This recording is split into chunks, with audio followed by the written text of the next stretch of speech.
question I get quite frequently is how can I lock down my system for posting at month end, but still allow flexibility for people like accountants or controllers who might still need to post month end entries? So typically at the end of the month, we go into our general ledger setup and we specify the dates that are open for posting. So right now it's December 15th, 2020.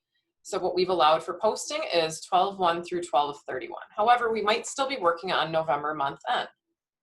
So if I leave my general ledger setup, I have a journal entry set up here that we need to post for 11/30. If I go to post that journal entry, I'm going to get a message that the posting date is not within my allowed range of posting dates. So what I can do is I can use the user setup to override that general ledger setup. So let's search for user setup. And the way that I do that is I select from the user ID dropdown the user that I want to allow different posting dates for. So I'm going to use myself as an example. And I'm going to set the posting dates to November 30th through December 31st. So now this user setup will override the posting dates that are on that general ledger setup.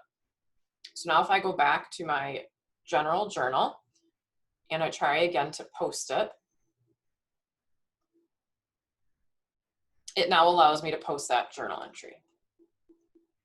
So let's go back and just take a look at that user setup so I can point out a few more things. So note that the user setup is, as it's called in its name, it is by user. So for anyone that you want to set specific posting dates for, you'll have to select them as that user. Let's take Cynthia, for example. And what I can do is I can even leave blank the allow posting from or the allow posting to. If I leave both fields completely blank, so if I add Cynthia and don't add any parameters in here, her user ID will then follow the rules for posting that are in the general ledger setup. What I can also do is I can say that we can allow posting from a certain date for Cynthia. So let's just say October 1st. And I can leave allow posting to blank, and that will allow her to post into the future. Similarly, I can do that where I could specify the allow posting to and leave allow posting from as blank to specify that she can post as far back into the past as she would like.